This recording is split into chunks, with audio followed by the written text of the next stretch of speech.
Hi hello నమస్తే welcome to Telugu కథల ప్రపంచం.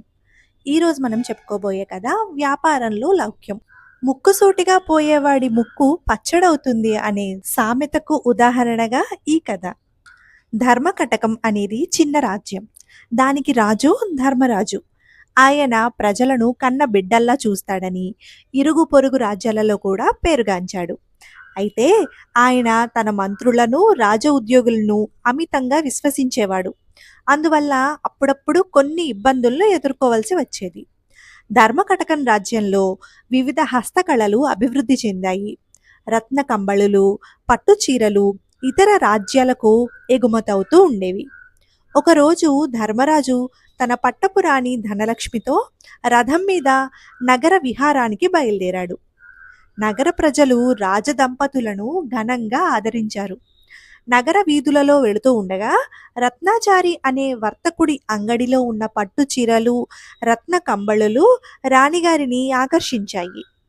రాజభవనానికి తిరిగి రాగానే రాణి రత్నాచారి అంగడిలోని కొన్ని పట్టు చీరలు, రత్న కంబళులు కావాలని రాజును కోరింది. రాజుగారు తన మహామంత్రిని పిలిచి రాణిగారి కోరిక వెల్లడించి వెంటనే వాటి ధర చెల్లించి వస్త్రాలను తెప్పించండి అని ఆజ్ఞాపించాడు. అదెంత పని ప్రభు, గడియలో పూర్తి చేస్తాను అని చెప్పిన మహామంత్రి ఆ పనిని కాస్త కోశాధికారికి అప్పగించాడు.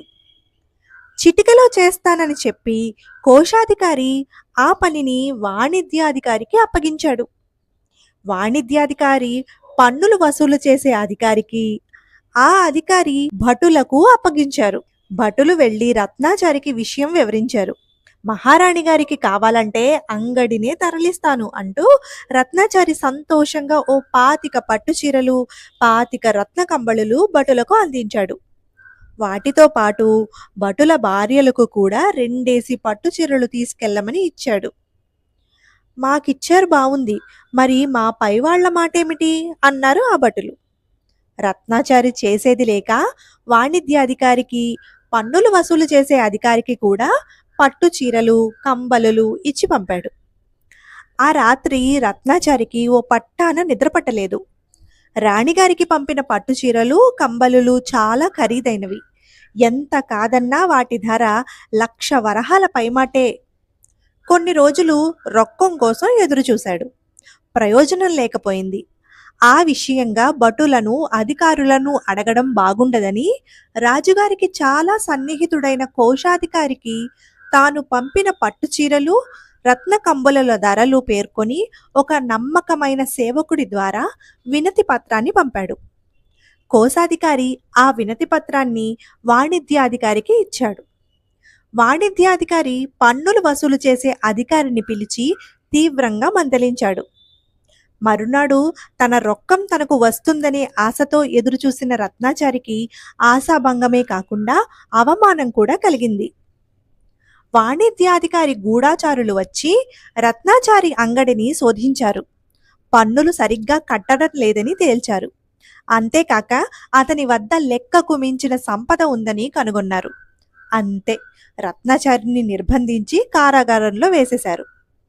రత్నాచారి భార్య, పిల్లలు తీవ్రమైన దిగ్భ్రాంతికి లోనై ఏం చేయడానికి దిక్కుతోచక విలవిలలాడసాగారు. సరిగ్గా ఆ రోజు సాయంకాలమే కాశీయాత్రకు వెళ్లిన రత్నాచారి తండ్రి మాణిక్యాచారి ఇంటికి తిరిగి వచ్చాడు. జరిగిన దానిని తెలుసుకొని తన బాల్య స్నేహితుడైన కోశాధికారి మేనమామను కలుసుకొని సంగతి చెప్పాడు. ఆయన్ను వెంటబెట్టుకుని వెళ్ళి కోశాధికారిని చూసి తన కొడుకు తరపున క్షమాపణలు తెలియజేశాడు. తన కొడుకు రత్నాచారి వద్ద ఉన్న సంపద చాలా వరకు పిత్రార్జితమని, పన్నులు సక్రమంగా చెల్లిస్తున్నాడని తగిన ఆధారాలతో నిరూపించి అతన్ని బయటకు తీసుకురాగలిగాడు మాణిక్యాచారి. ఇవన్నీ జరగడానికి దాదాపు 1 నెల రోజులు పట్టింది. ఆ సమయంలో రత్నాచారి వ్యాపారం బాగా దెబ్బతిన్నది. తనకు జరిగిన దురాన్యాయం తలుచుకుంటే రత్నాచారికి నిద్ర పట్టడం లేదు. మనకు జరిగిన అన్యాయం గురించి నేనే వెళ్ళి స్వయంగా రాజుగారికి ఫిర్యాదు చేస్తాను అన్నాడు రత్నాచారి ఆ రోజు తండ్రితో. ఆ మాట వినగానే తండ్రి గాఢంగా నిట్టూర్చి, నువ్వొక వ్యాపారి కొడుకువై ఉండి ఇన్నాళ్ళు వ్యాపారం చేస్తూ కూడా నీకు లౌక్యం అబ్బలేదు. లౌక్యం లేకనే గోటితో పోయేదానికి గొడ్డలి దాకా తెచ్చుకున్నావు. రాణిగారికిచ్చిన పట్టు చీరలు, రత్న కంబళ్ళు గురించి కోశాధికారికి వినతి పత్రం పంపకుండా ఉన్నట్టయితే డబ్బు పోయినా నీకు గౌరవం మిగిలి ఉండేది. ఇన్ని తిప్పలొచ్చేవి కావు అన్నాడు. 1,00,000 వరహాల సరుకు ఎలా వదులుకోమంటావు? మనకెవరిస్తారు? అని అడిగాడు రత్నాచారి బాధగా.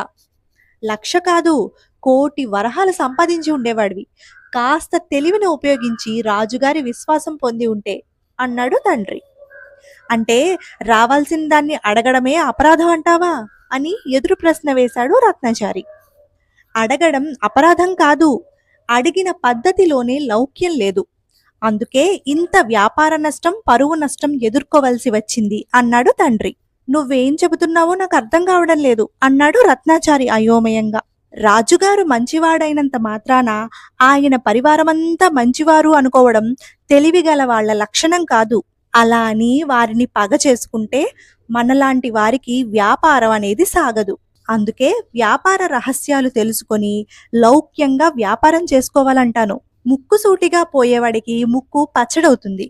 ఇంత అనుభవించాక కూడా నీకు తెలివి రాకపోవడమే ఆశ్చర్యంగా ఉంది అన్నాడు తండ్రి బాధగా. సరే, అప్పుడు నేనేం చేసి ఉండాలంటావు?